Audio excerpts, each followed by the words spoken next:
పబ్బాలు, పల్లెటూరి వాతావరణం అలాంటివన్నీ కూడాను మళ్ళీ ఈ సినిమా అనే దృశ్యంలో చూపించి తద్వారా వాటికి మరింత ప్రాణప్రతిష్ఠ చేయాలి.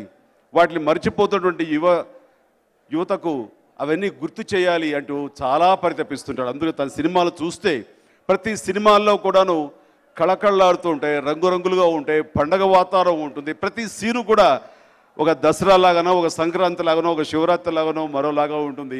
కుటుంబ సభ్యులు 50 మంది అంత సరదాగా ఉంటారు. మీరు చూస్తే ప్రతి సినిమాలోనూ అలాంటి మానవతా విలువలకు ఆ కుటుంబ సభ్యుల మధ్య ఆ సత్సంబంధాలని వాడు ఎప్పుడు వాటి తెర మీద చూపిస్తూ తన లోపల ఉన్నటువంటి భావావేశాన్ని ఆ రకంగా చూపిస్తుంటాడు. ఆ రకంగా నాకు కృష్ణవంశీ అంటే చాలా ఇష్టం.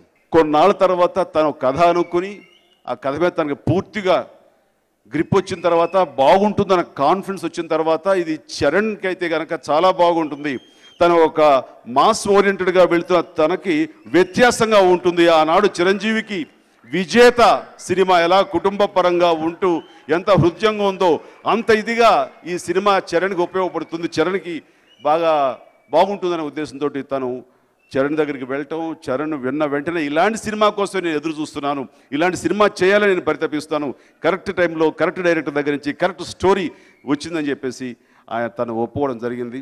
ఆ తర్వాత నాకు వినిపించారు, ఖచ్చితంగా గోవిందుడు అందరి వాడేలే, అందరినీ అలరిస్తుంది, అందరినీ ఆలోచింపజేస్తుంది, ఈ తరిగిపోతున్న బంధాల్ని మరింత స్ట్రెంగ్తన్ చేయడానికి, మరింత బలోపేతం చేయడానికి, అందరినీ ఆలోచింపచేసేసిన చక్కటి సినిమా ఇది.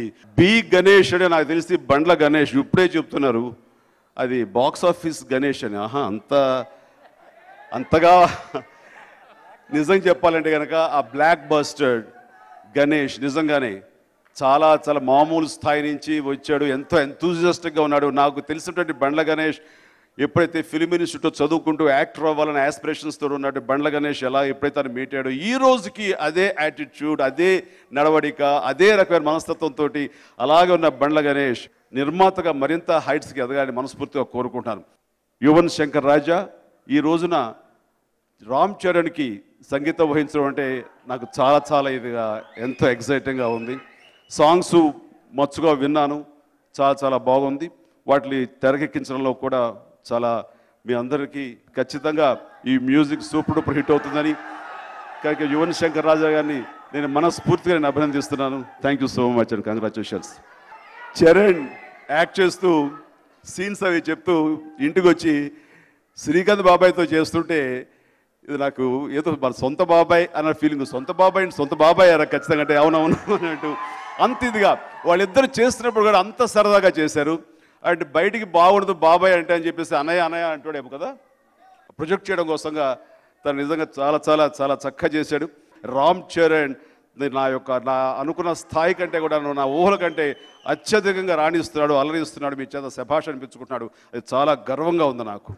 ఈ రోజున రామ్ చరణ్ నేను రామ్ చరణ్ చూసుకుంటున్నాను, కష్టానికి నెరవడు, ఎంత కష్టమైనా సరే అలవోగ్గా చేస్తుంటాడు.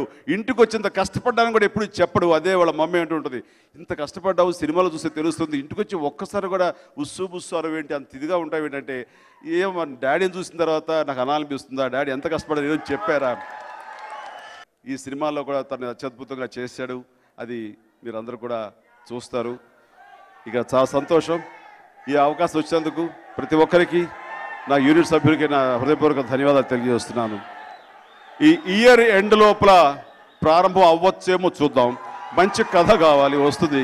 మీరు నేను కాదు నిర్ణయించేది.